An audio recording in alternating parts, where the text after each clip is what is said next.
Hello dear students, कैसे हैं आप लोग। मैं विक्रम, आपका अकाउंटेंसी टीचर फ्रॉम वीवेंसर कॉमर्स क्लासेस। जैसे कि आपको पता है, हमने chapter number 7 issue of shares accounting for company start कर रखा है और इस चैप्टर में अब तक हम लोग 9 लेक्चर्स अपलोड कर चुके हैं। तो लेक्चर नंबर 10 के लिए आपका बहुत बहुत स्वागत है। देखिए, आज के टॉपिक में हम लोग क्या डिस्कस करने वाले हैं, issue of share at premium.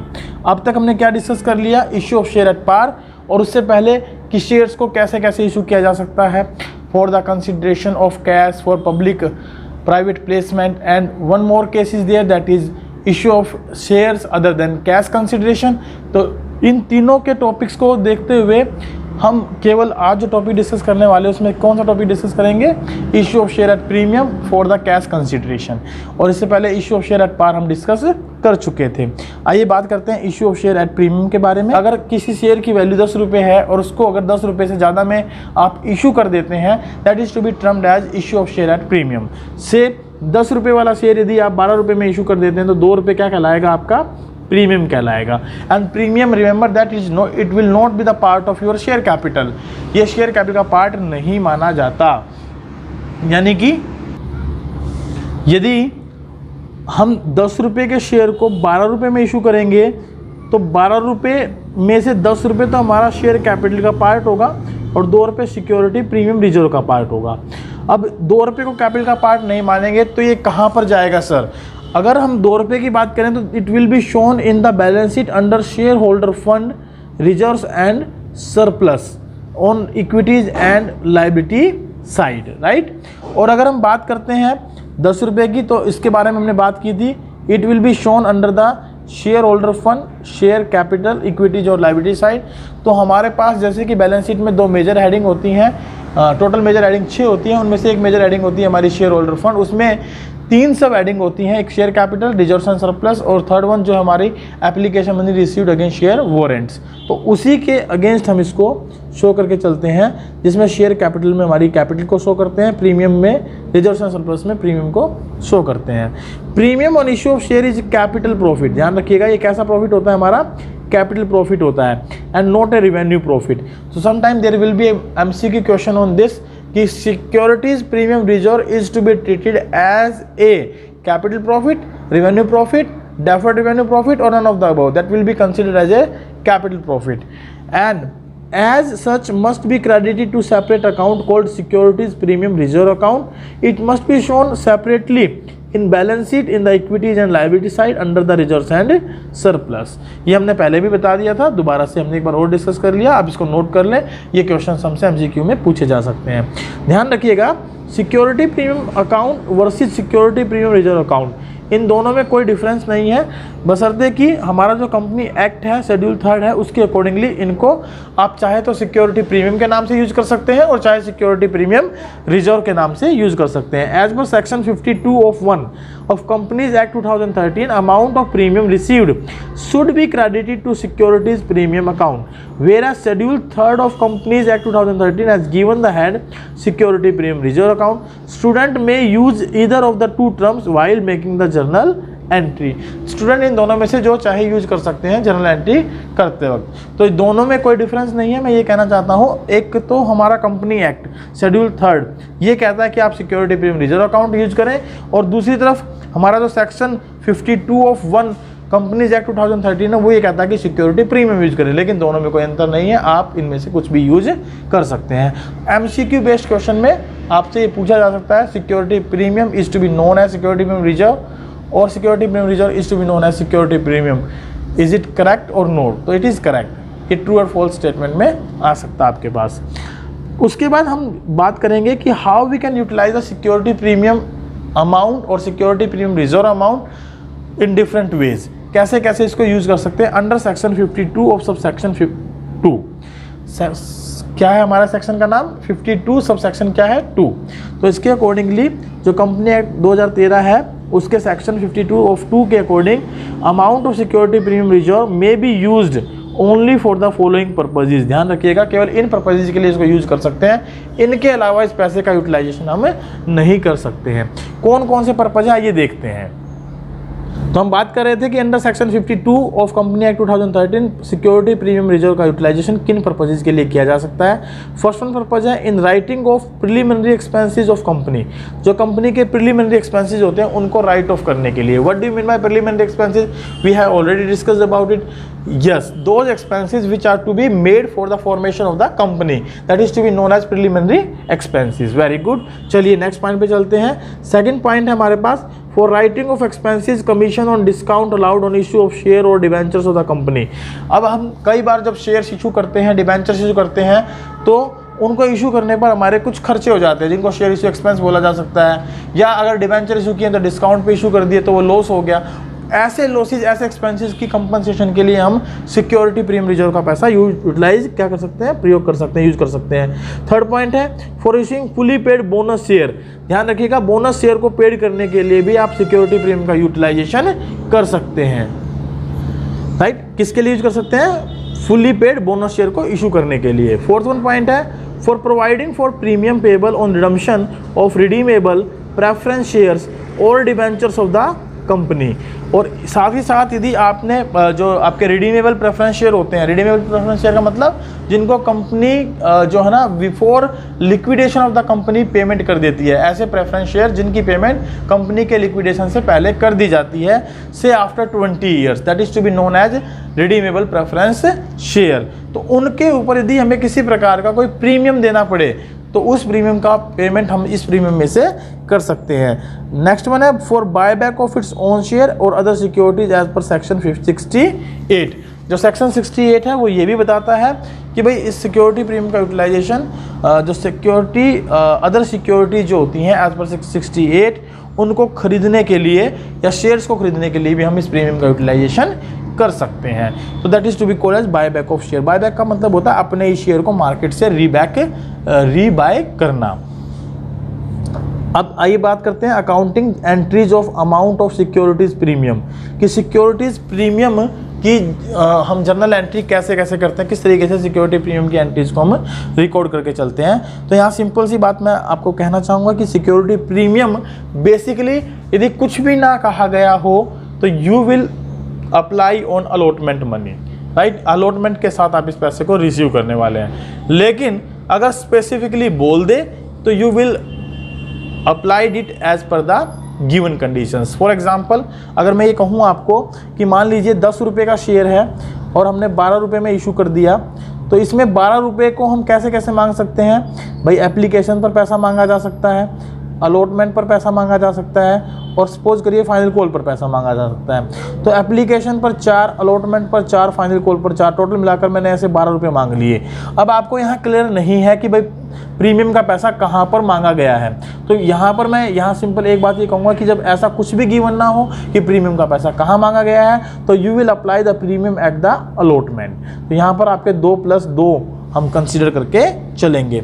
या फिर वो स्पेसिफिकली बता दे आपको कि भाई जैसे कि आप 4, 4 और 4 मांग लिए, सपोज 4, 4 और 4 मांग लिए, और प्रीमियम के लिए बोल दिया कि including premium eight final call, including premium eight final call. तो फाइनल कॉल पर जो प्रीमियम हम इंक्लूड करेंगे उस कंडीशन में, तो फाइनल कॉल कितने की हो जाएगी हमारी? 2+2 की हो जाएगी। होप सो कि आपको ये बात समझ में आ रही है, क्लियरेंस होगी।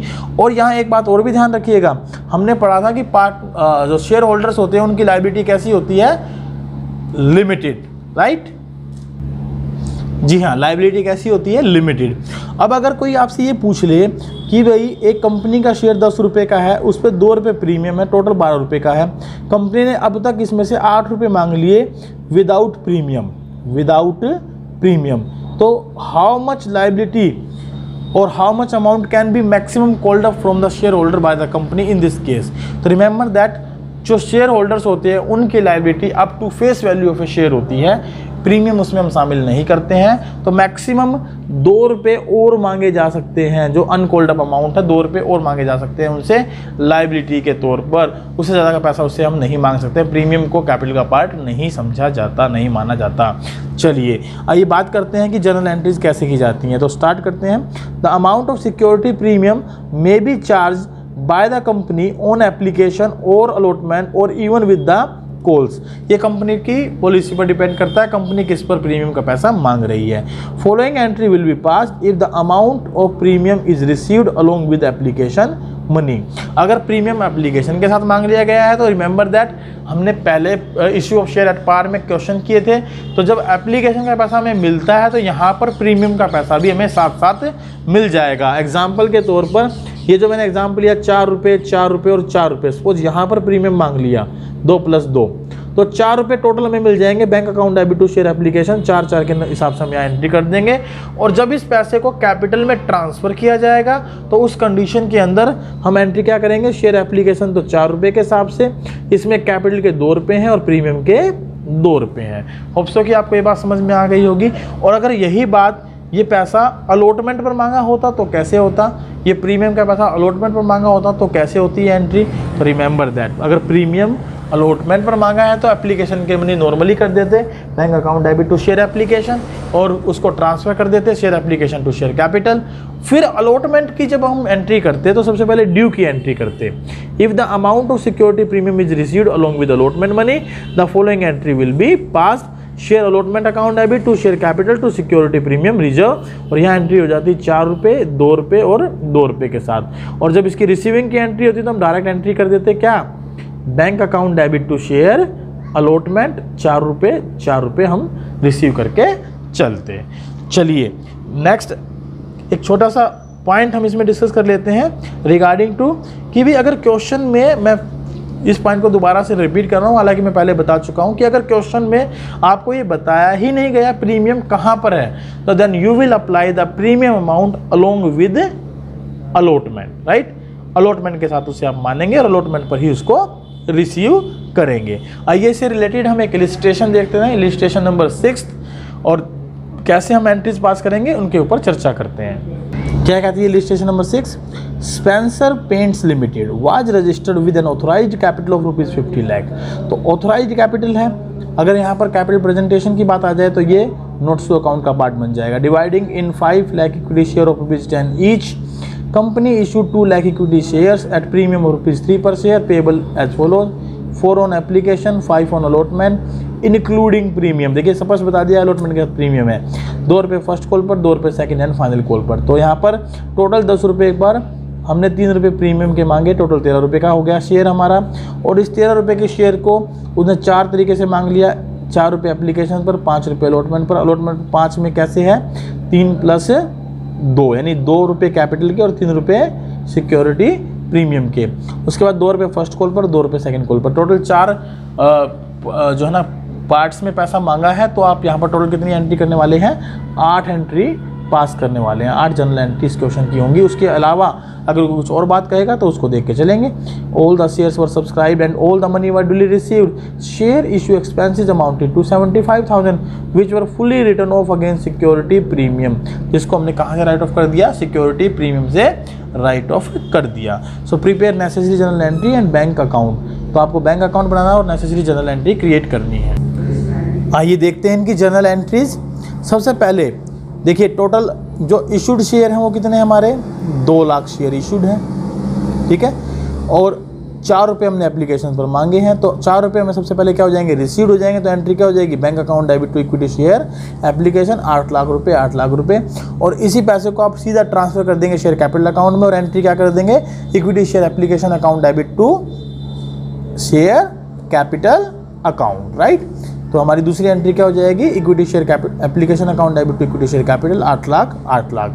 अब नेक्स्ट एंट्री जब हम लोग पास करेंगे तो that will be regarding to allotment, और अलॉटमेंट पे हमने मांगा है प्रीमियम मांगा तो हम एंट्री कर देंगे share allotment account debit to share capital to equity security premium reserve 10 lakh, 4 lakh, 6 lakh. कैसे आया, 2 लाख शेयर थे, 5 रुपये के हिसाब से टोटल अलॉटमेंट मांगे, 2 लाख शेयर पर 2 रुपये कैपिटल के और 2 लाख शेयर पर 3 रुपये प्रीमियम के, राइट। और इसको हम एज इट इज़, क्योंकि कोई कॉल सिनेरियो वगैरह की बात आ नहीं रही है तो एज इट इज़ रिसीव कर लेंगे। Bank account debit to equity share allotment 10 lakh, 10 lakh. अब नेक्स्ट है हमारी 2-2 रुपये की कॉल, क्योंकि अब तक हमने कितने मांग लिए, टोटल 10 रुपये पर 3 रुपये प्रीमियम 13 रुपये बनते हैं, और 4 रुपये एप्लीकेशन पर, 2 रुपये अलॉटमेंट पर और 3 रुपये प्रीमियम के मांगे जा चुके हैं। तो 4 2 6 बचे 4 रुपये, इसको 2 हिस्सों में मांगा है, 2 रुपये फर्स्ट कॉल, 2 रुपये फाइनल कॉल। तो फर्स्ट कॉल की एंट्री हमारी क्या हो जाएगी, equity share first call account debit to equity share capital account.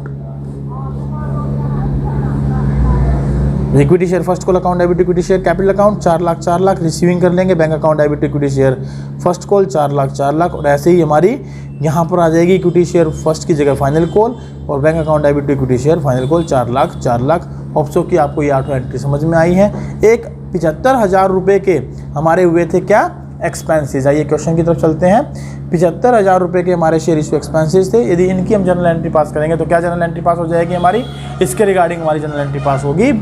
खर्चे पेड कर रहे हैं तो share issue expenses account debit to bank. एक एंट्री हमारी क्या हो जाएगी, share issue expenses account debit to bank. और क्योंकि साथ साथ लिखा है कि इसको सिक्योरिटी प्रीमियम से राइट ऑफ करना है तो सेकेंड एंट्री हम और कर देंगे और एंट्री हो जाएगी securities premium reserve account debit to share issue expenses. आइए दोनों एंट्री भी चेक कर लेते हैं। लीजिए, share issue expenses account debit to bank and security premium reserve account debit to share issue expensive 75,000 ये टोटल हमारी हो गई 10 एंट्रीज। अब उन्होंने हमसे कहा था कि बैंक अकाउंट भी बनाइए, तो यहाँ पर मैं छोटी सी रिक्वेस्ट करूँगा आप लोगों से कि आप इसका बैंक लेजर बना लीजिए। अब बैंक लेजर में सीधी सी बात है, क्या आएगा हमारे पास, देखिए टोटल हमारे पास शेयर थे 2 लाख, जहाँ पर 4 रुपये एप्लीकेशन के मिले, 5 अलॉटमेंट के मिले, 2 फर्स्ट कॉल के मिले, 2 फाइनल कॉल के मिले। तो टोटल ये पैसा तो आपको यहाँ मिला है और 75,000 रुपये आपके एज एन एक्सपेंस गए। तो बीच में लाइन लगा दीजिए, इसको जोड़िए, ये घटाइए, बैलेंस जो बचेगा 25,25,000 रुपये का वो आपका कैश का बैलेंस बच जाएगा। तो इस तरीके से हमारा क्या बन जाएगा, बैंक अकाउंट। ऊपर लिख दीजिएगा बैंक अकाउंट। लेजर अकाउंट में आपने पोस्टिंग करनी सीखी होगी 11th क्लास के अंदर। जैसे पहली एंट्री में एक पोस्ट करके बताता हूँ आपको, हमने पहली एंट्री क्या की थी, bank account debit to share application. तो हम बना क्या रहे हैं, बैंक अकाउंट बना रहे हैं। बैंक अकाउंट के अंदर क्या लिख देंगे, टू शेयर एप्लीकेशन। कितने रुपए, 2 लाख गुना 4 8 लाख रुपए। तो पहली एंट्री और जो कॉन्टिन्यूसली सब्सटेंशियल एंट्रीज हैं, साथ साथ जो एंट्री जो है उनको आप चेक कर सकते हैं यहाँ पर। पहली एंट्री क्या हो जाएगी, इक्विटी शेयर एप्लीकेशन 8 लाख से, फिर अलॉटमेंट 10 लाख से, फिर फर्स्ट कॉल 4 लाख से, फाइनल कॉल 4 लाख से। यहाँ शेयर इशू एक्सपेंसेस हुए 75,000, जो बैलेंस बचा 25,500, ये हमारा हो गया बैंक अकाउंट। होप्सो कि आपको ये समझ में आया होगा। अगर वो आपसे पूछ लेता है कि share the present the share capital into balance sheet also, तो सिंपल सी बैलेंस शीट में हम कैपिटल प्रेजेंट कर देंगे। यहाँ 2 लाख शेयर हमने इशू किए हैं और 2 लाख शेयर पर टोटल 10 रुपये का शेयर था, 10 के 10 मांग लिए और 10 के 10 हमें पेड हो गए। तो 20 लाख रुपए की कैपिटल हमारी बैलेंस शीट में प्रेजेंट हो जाएगी। अलॉन्ग विद दीदी सिक्योरिटी प्रीमियम को भी प्रेजेंट करने के लिए कहता है, तो आप कैसे सिक्योरिटी प्रीमियम को प्रेजेंट करेंगे। टोटल प्रीमियम कितना आया था आपका, 3 रुपये के हिसाब से 2 लाख शेयर पर 6 लाख रुपये का। 75,000 आपने एक्सपेंसेस को राइट ऑफ किया था, तो बचे थे 5,25,000। तो आप सिक्योरिटी प्रीमियम रिजर्व को रिजर्व सरप्लस में दिखा देंगे 5,25,000 रुपये। हालांकि हमारे सिलेबस में केवल presentation of share capital into balance sheet है, तो होप्सो इसकी बैलेंस शीट आप बना लेंगे। चलिए एक छोटा सा क्वेश्चन और कर लेते हैं, इलिस्ट्रेशन नंबर 7, जिसमें कि अगर ये कहा गया हो कि सारा पैसा हम इकट्ठा ले लेंगे एप्लीकेशन पर, तो वहाँ पर आप ध्यान रखिएगा, जब सारा पैसा फेस वैल्यू का इकट्ठा मांग ले जाता है तो हम जॉइंट अकाउंट ओपन करते हैं एप्लीकेशन एंड अलॉटमेंट के नाम से। राइट, क्या अकाउंट ओपन करते हैं, एप्लीकेशन एंड अलॉटमेंट के नाम से। आइए देखते हैं क्वेश्चन, जिसमें जॉइंट पैसा मांगा गया है, इलिस्ट्रेशन नंबर 7। लीजिए, इलिस्ट्रेशन नंबर 7 क्या कहती है, in case of payment in lump sum Satyam limited invited application for issuing 10,000 equity share of ₹100 each at a premium of ₹20। तो 100 रुपये वाला शेयर 20 रुपये प्रीमियम यानी 120 में हमने इशू कर दिया और 10,000 शेयर हमने इशू किए हैं, तो टोटल 12 लाख रुपये हम रिसीव करने वाले हैं एप्लीकेशन पर। दी इशू वाज फुली सब्सक्राइब, सारे शेयर से सब्सक्राइब भी हो गए। ध्यान रखिए, मैंने अभी आपको बताया, जब सारा पैसा इकट्ठा मांग लेते हैं तो हम एप्लीकेशन के साथ अकाउंट ओपन करते हैं अलॉटमेंट का भी। तो पहली एंट्री क्या हो जाएगी, bank account debit to equity share application and allotment 12 lakh. Transfer करते हैं तो हम अलग अलग दिखा देंगे। 12 लाख तो हमारा एज इट इज आ जाएगा इक्विटी शेयर एप्लीकेशन अलॉटमेंट के नाम से, और 2 इक्विटी शेयर कैपिटल में आ जाएंगे 10 लाख और सिक्योरिटी प्रीमियम रिजर्व में आ जाएंगे 2 लाख रुपए। और नरेशन आप लिखा देंगे, application money transfer to share capital and security premium reserve account. Hope so कि आपको आज के दोनों इलिस्ट्रेशन समझ में आए हैं, इलिस्ट्रेशन नंबर 6, इलिस्ट्रेशन नंबर 7, और साथ ही साथ आपको ये टॉपिक भी क्लियर हुआ है कि सिक्योरिटी प्रीमियम रिजर्व क्या होता है, कैसे इसका डिफरेंट तरीके से हम यूटिलाइजेशन कर सकते हैं। यदि आपको एक क्लियरेंस हुआ है, क्लास अच्छी लगी है, तो प्लीज़ क्लास के लिंक को अपने दोस्तों के साथ शेयर करें ताकि वो भी इन क्लासेस को मैक्सिमम दे सकें। और यदि आप हमारे चैनल पर नए हैं तो चैनल को सब्सक्राइब करना ना भूलें, बेल आइकन को प्रेस करना ना भूलें, ताकि आपको रेगुलर क्लासेस की नोटिफिकेशन मिलती रहे। और नेक्स्ट क्लास में हम लोग डिस्कस करने वाले हैं यूज ऑफ कैश बुक, कि भाई अगर हमसे ये कहा जाए कि भाई कैश बुक बनाकर दिखाइए, तो कैश बुक का हम कैसे यूटिलाइजेशन करेंगे उसका आउटव्यू मैं दे देता हूँ। उससे रिलेटेड इलिस्ट्रेशन हम अपनी नेक्स्ट क्लास में डिस्कस करेंगे। चलिए नेक्स्ट क्लास में ही इसका आउटव्यू भी देखेंगे, राइट। तो यूज ऑफ कैश बुक सीखेंगे अपनी नेक्स्ट क्लास में लेक्चर नंबर 11 के अंदर। Thank you very much, bye bye, take care, have a good day.